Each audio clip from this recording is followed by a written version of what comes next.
Bom dia, e hoje nós terminamos a primeira carta aos Coríntios, do capítulo 8 ao capítulo 16. Em nome do Pai, do Filho e do Espírito Santo. Amém. Vem, Espírito Santo, nos abençoar com a Tua Palavra, para que mais e mais possamos ser pessoas apaixonadas pelas Escrituras e sermos transformadas dia a dia. A questão das carnes oferecidas aos ídolos. Capítulo 8. A ciência e a caridade. Quanto às carnes oferecidas aos ídolos, somos esclarecidos, possuímos toda a ciência, porém a ciência incha, a caridade constrói. Se alguém pensa que sabe alguma coisa, ainda não conhece nada como convém conhecer, mas se alguém ama a Deus, esse é conhecido por ele. Assim, pois, quanto ao comer das carnes imoladas aos ídolos, sabemos que não existe realmente ídolos no mundo e que não há outro Deus senão um só. Pretende-se, é verdade, que existam outros deuses, quer no céu, quer na terra, e há um bom número desses deuses e senhores. Mas para nós há um só Deus, o Pai, do qual procedem todas as coisas e para o qual existimos, e um só Senhor Jesus Cristo, por quem todas as coisas existem e nós também. Todavia, nem todos têm esse conhecimento. Alguns, habituados ao modo antigo de considerar o ídolo, comem a carne como sacrificada ao ídolo, e sua consciência, por ser débil, se mancha. Não é, entretanto, a comida que nos torna agradável a Deus. Comendo, não ganhamos nada, e não comendo, nada perdemos. Atenção, porém, que essa vossa liberdade não venha a ser ocasião de queda aos fracos. Se alguém te vir, a ti que és instruído, sentado à mesa no templo dos ídolos, não se sentirá por fraqueza de consciência também autorizado a comer o sacrifício aos ídolos? E assim, por tua ciência, vai se perder quem é fraco, um irmão pelo qual Cristo morreu? Assim, pecando vós contra os irmãos e ferindo sua débil consciência, pecais contra Cristo. Pelo que se a comida serve de ocasião de queda a meu irmão, jamais comerei carne, a fim de que eu não me torne ocasião de queda para o meu irmão. Capítulo 9. Direito dos missionários e exemplo de Paulo. Não sou eu livre? Não sou apóstolo? Não vi Jesus nosso Senhor? Não sois vós minha obra no Senhor? Se para outros não sou apóstolo, ao menos para vós o sou, porque vós sois no Senhor o selo do meu apostolado. Essa é a minha defesa contra os que me denigrem. Não temos nós, porventura, o direito de comer e beber? Acaso não temos nós direito de deixar que nos acompanhe uma mulher irmã, a exemplo dos outros apóstolos e dos irmãos do Senhor e de Cefas? Ou só eu e Barnabé não temos direito de deixar o trabalho?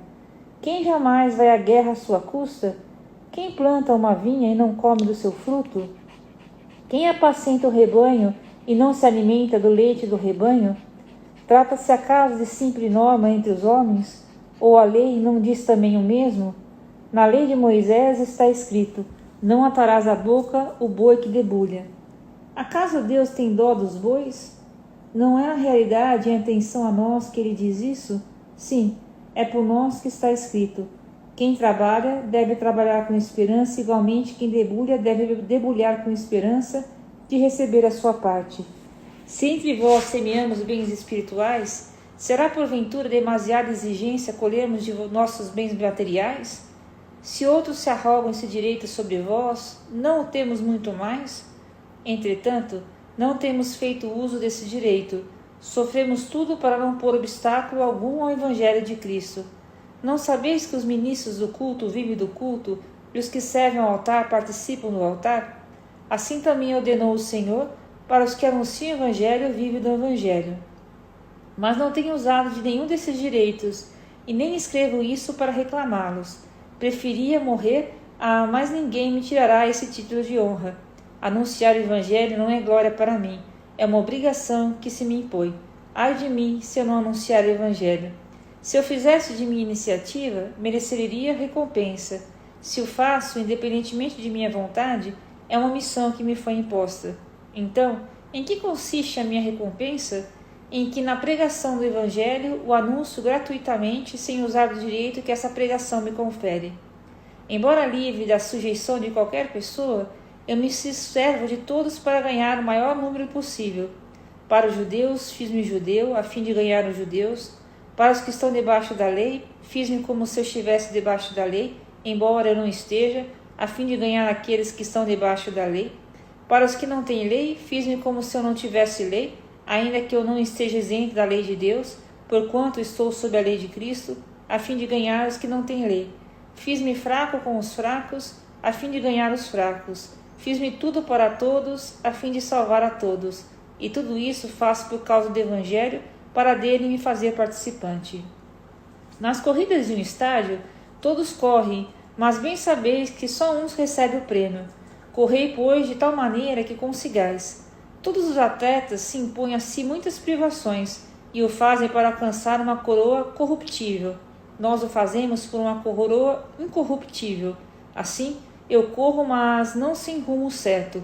Dou golpes, mas não no ar. Ao contrário, castigo o meu corpo e o mantenho em servidão de medo de vir eu mesmo a ser excluído depois de eu ter pregado aos outros.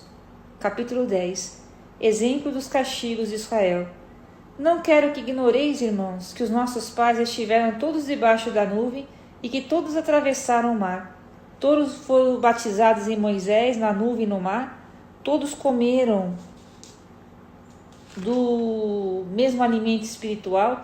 Todos beberam da mesma bebida espiritual, pois todos bebiam da pedra espiritual que os seguia, e essa pedra era Cristo. Não obstante, a maioria deles desgostou a Deus, pois seus cadáveres cobriram o deserto. Essas coisas aconteceram para nós servir de exemplo, a fim de que não cobiçamos coisas más como eles a cobiçaram. Nem vos tornei idólatras, como algum deles, conforme está escrito. O povo sentou-se para comer e para beber, e depois levantou-se para se divertir. Nem nos entreguemos à impureza, como algum deles se entregaram, e morreram no só dia 23.000.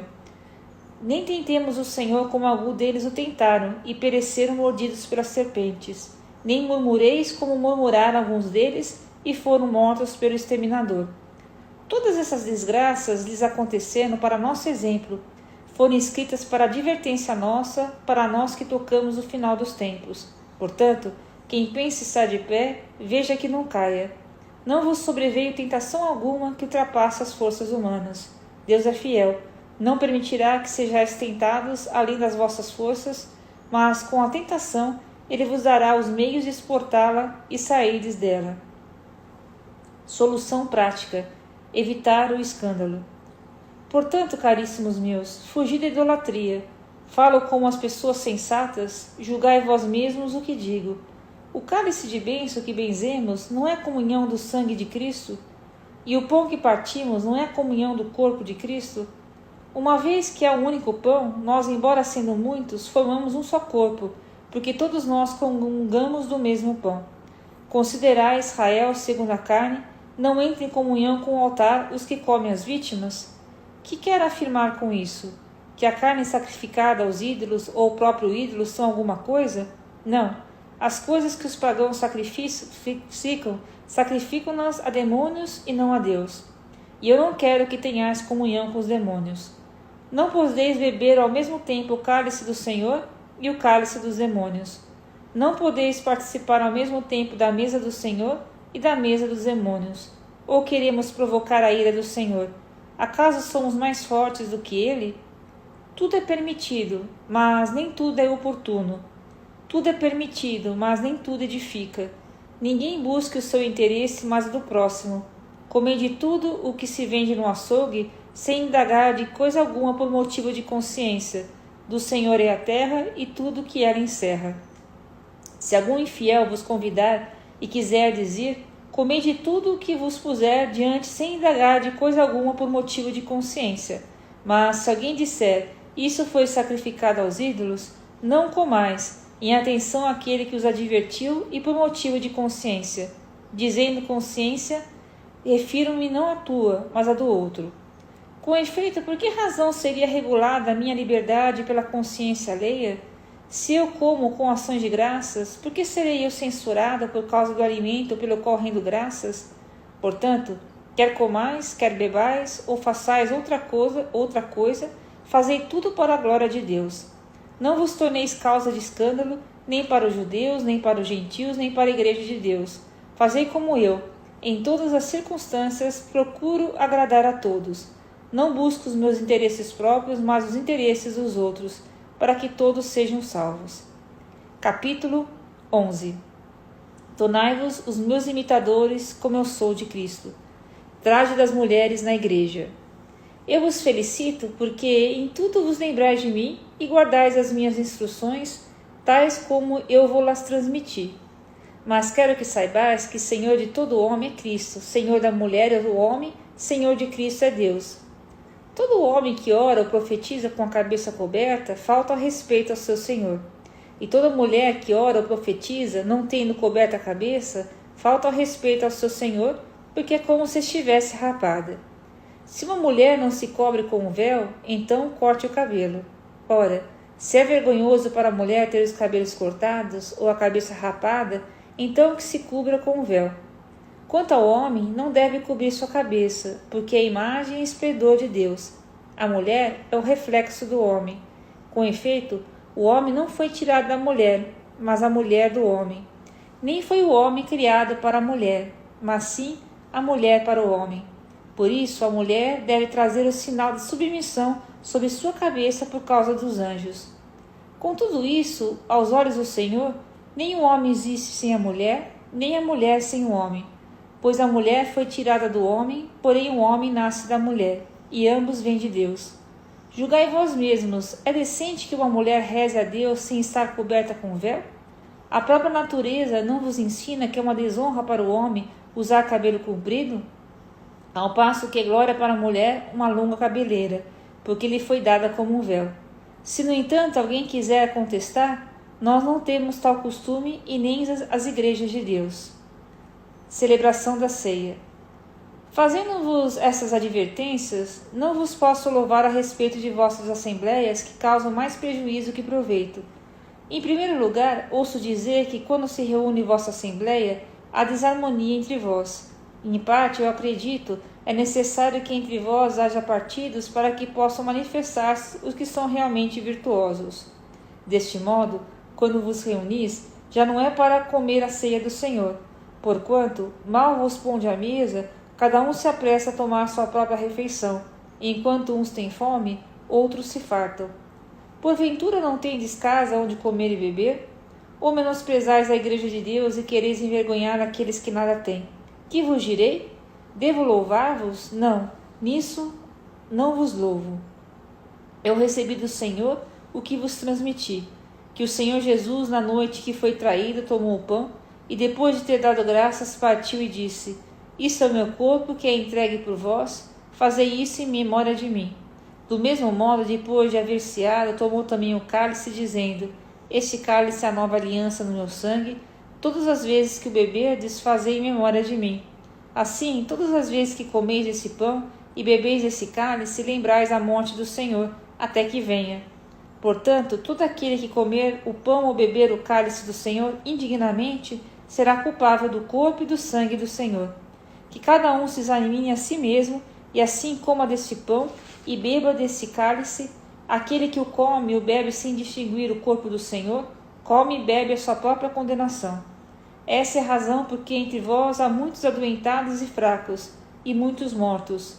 Se nos examinássemos a nós mesmos, não seríamos julgados, mas sendo julgados pelo Senhor, Ele nos castiga para não sermos condenados com o mundo.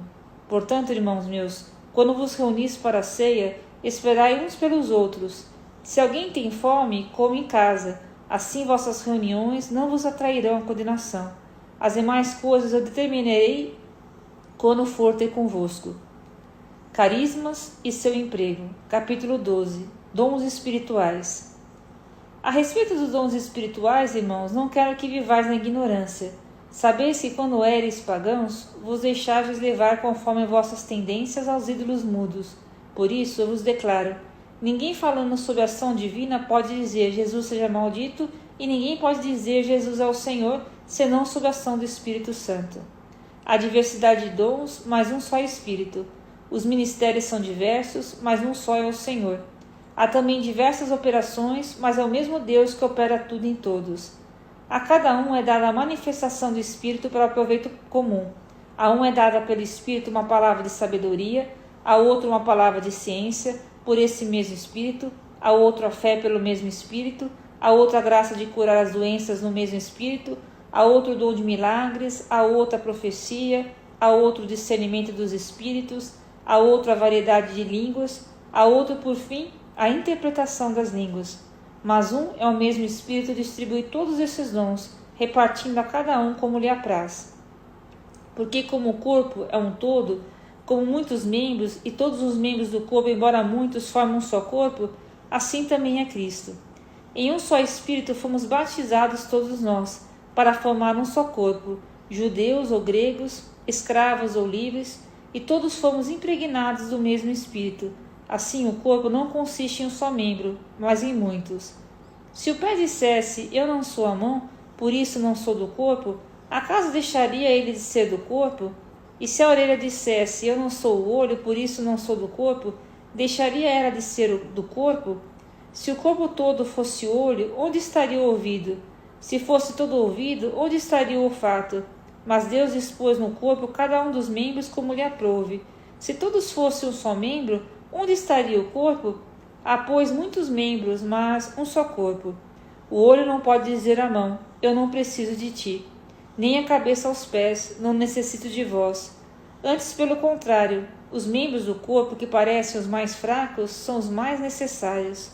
E os membros do corpo que temos por menos honrosos, a esses cobrimos com mais decoro. Os que em nós são menos decentes, recatamo-los com maior empenho. Ao passo que os membros decentes não reclamam tal cuidado. Deus dispôs o corpo de tal modo que deu maior honra aos membros que não a têm, para que não haja dissensões no corpo e que os membros tenham o mesmo cuidado uns para com os outros. Se um membro sofre, todos os membros padecem com ele. E se um membro é tratado com carinho, todos os membros se congratulam por ele. Ora, vós sois o corpo de Cristo e a cada um de sua parte é um dos seus membros. Na Igreja, Deus constituiu primeiramente os apóstolos, em segundo lugar os profetas, em terceiro lugar os doutores, depois o que tem o dom de milagres, o dom de curar, de socorrer, de governar, de falar diversas línguas. São todos apóstolos, são todos profetas, são todos doutores, fazem todos milagres, têm todos a graça de curar, falam todos em diversas línguas, interpretam todos. Aspirai aos dons superiores. E agora ainda vou indicar-vos o caminho mais excelente de todos.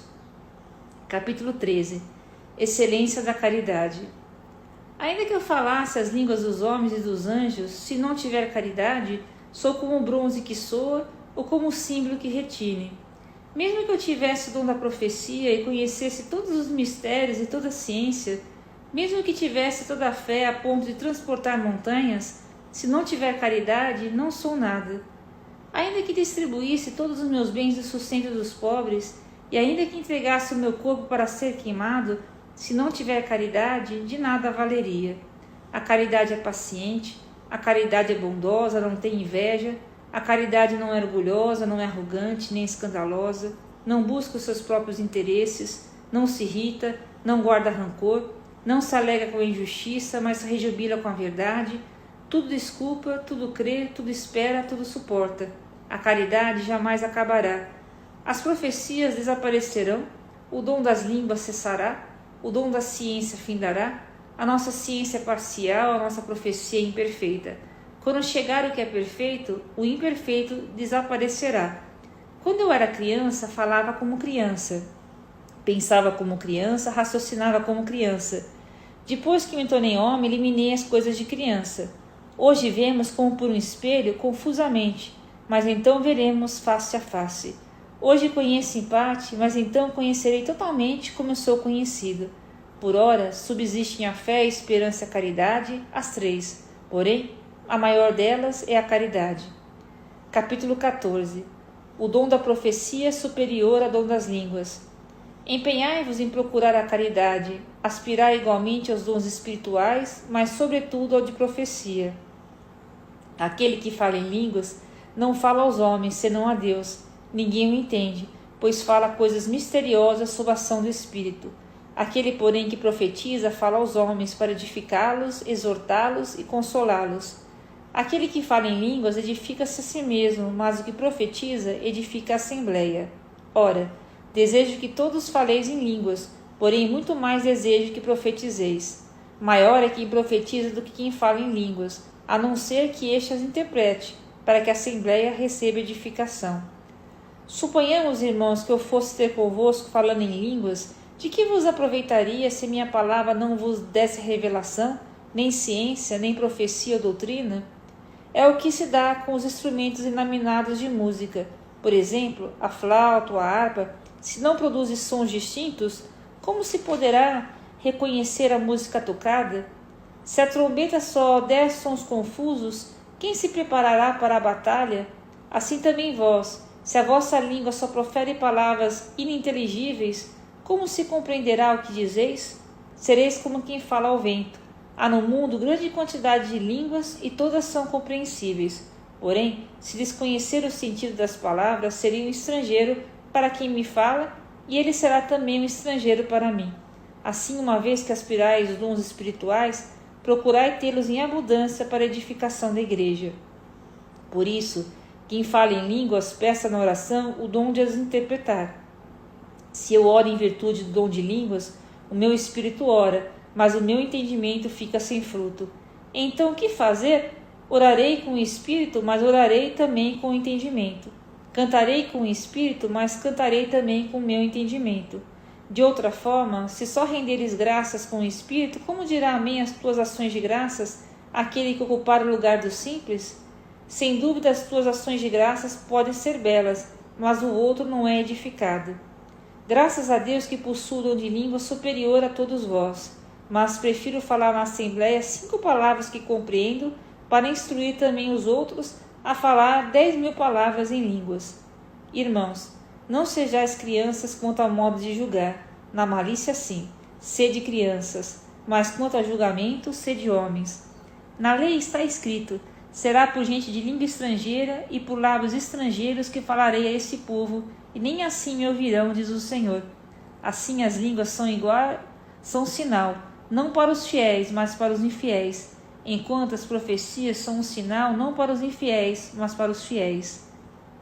Se, pois, em uma assembleia da igreja inteira todos falarem em línguas, e se entrarem homens simples ou infiéis, não dirão que estáis loucos? Se, porém, todos profetizarem, e entrar ali um infiel, um homem simples, por todos é convencido, por todos é julgado. Os segredos do seu coração tornam-se manifestos. Então, prostrado com a face em terra, adorará a Deus e proclamará que Deus está realmente entre vós. Em suma, que dizer, irmãos? Quando vos reunis, quem dentre vós tem um cântico, um ensinamento, uma revelação, um discurso em línguas, uma interpretação a fazer, que isso se faça de modo a edificar. Se há quem fale em línguas, não falem senão 2 ou 3, quando muito, e cada um por sua vez, e haja quem interprete. Se não houver intérprete, fiquem calados na reunião e falem consigo mesmos e com Deus. Quanto aos profetas, falem 2 ou 3 e outros julguem. Se for feita uma revelação a algum dos assistentes, cala-se o primeiro. Todos um após outro podeis profetizar, para todos aprenderem e serem todos exortados. O espírito dos profetas deve estar-lhes submissos, porquanto Deus não é Deus de confusão, mas de paz. Como em todas as igrejas dos santos, as mulheres estejam caladas nas assembleias. Não lhes é permitido falar, mas devem estar submissas, como também ordena a lei. Se querem aprender alguma coisa, pergunte-na em casa aos seus maridos, porque é inconveniente para uma mulher falar na assembleia. Porventura foi dentre vós que saiu a palavra de Deus, ou veio ela tão somente para vós? Se alguém se julga profeta ou agraciado por dons espirituais, reconheça que as coisas que vos escrevo são mandamentos do Senhor. Mas se alguém quiser ignorá-lo, que o ignore. Assim, pois, irmãos, aspirai ao dom de profetizar, porém não impeçais falar em línguas, mas faça-se tudo com dignidade e ordem. Sobre a ressurreição, capítulo 15. Certeza da ressurreição de Jesus. Eu vos lembro, irmãos, do evangelho que vos preguei, e que tendes acolhido, no qual estáis firmes. Por ele sereis salvos, se o conservardes como vou-lo preguei. De outra forma, em vão terias abraçado a fé.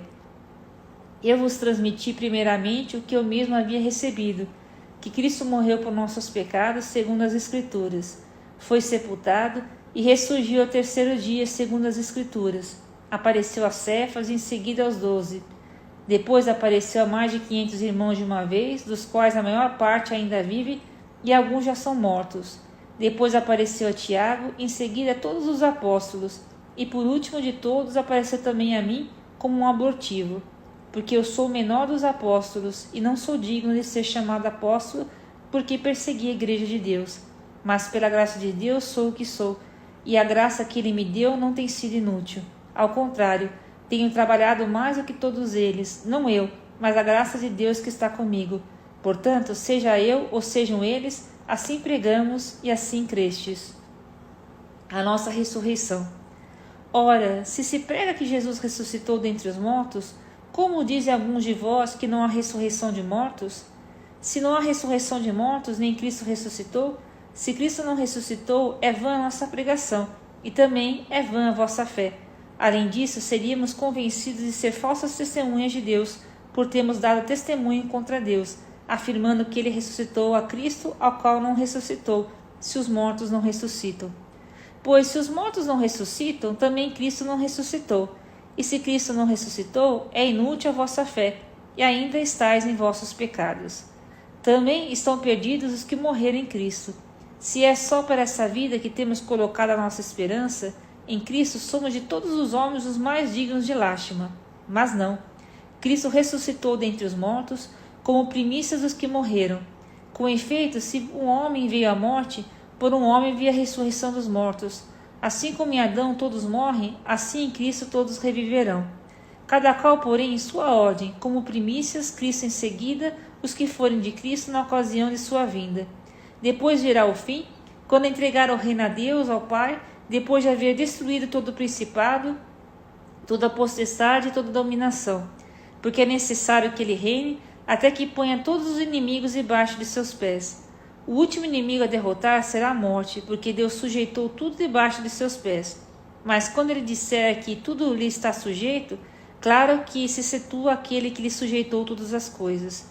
E quando tudo lhe estiver sujeito, então também o próprio Filho renderá homenagens àquele que lhe sujeitou todas as coisas, a fim de que Deus seja tudo em todos. De outra maneira, que intentam aqueles que se batizam em favor dos mortos? Se os mortos realmente não ressuscitam, por que se batizam por eles? E nós, por que nos expomos a perigos a toda hora? Cada dia, irmãos, exponho-me à morte, tão certo como vós sois a minha glória em Jesus Cristo nosso Senhor. Se for por intenção humana que combati com as feras em Éfeso, que me aproveita isso? Se os mortos não ressuscitam, comamos e bebamos, porque amanhã morreremos. Não vos deixeis enganar, más companhias corrompem bons costumes. Despertai como convém e não pequeis, porque alguns vivem na total ignorância de Deus, para a vergonha vossa o digo. Como será a ressurreição dos mortos? Mas dirá alguém, como ressuscitam os mortos? E com que corpo vem? Insensato! O que semeias não recobra a vida sem antes morrer. E quando semeias, não semeias o corpo da planta que há de nascer, mas o simples grão, como por exemplo de trigo ou de alguma outra planta. Deus, porém, lhe dá o corpo como lhe apraz, e a cada uma das sementes o corpo da planta que lhe é própria. Nem todas as carnes são iguais, uma é dos homens, a outra dos animais, e das aves difere dos peixes. Também há corpos celestes e corpos terrestres, mas o brilho dos celestes difere do brilho dos terrestres. Uma é a claridade do sol, outra a claridade da lua, e outra a claridade das estrelas, e ainda uma estrela difere da outra na claridade. Assim também a ressurreição dos mortos. Semeado na corrupção, o corpo ressuscita incorruptível. Semeado no desprezo, ressuscita glorioso. Semeado na fraqueza, ressuscita vigoroso. Semeado o corpo animal, ressuscita corpo espiritual. Se há um corpo animal, também há um espiritual. Como está escrito, o primeiro homem, Adão, foi feito alma vivente, o segundo Adão é espírito vivificante, mas não é o espiritual que vem primeiro, e sim o animal, o espiritual vem depois. O primeiro homem tirado da terra é terreno, o segundo veio do céu. Qual o homem terreno, tais os homens terrenos, e qual o homem celestial, tais os homens celestiais. Assim como reproduzimos em nós as feições do homem terreno, precisamos reproduzir as feições do homem celestial. O que afirmo, irmãos, é que nem a carne nem o sangue pode participar do reino de Deus, e que a corrupção não participará da incorruptibilidade. Eis que vos revelo um mistério. Nem todos morreremos, mas todos seremos transformados, num momento, num abrir e fechar de olhos, ao som da última trombeta, porque a trombeta soará. Os mortos ressuscitarão incorruptíveis e nós seremos transformados.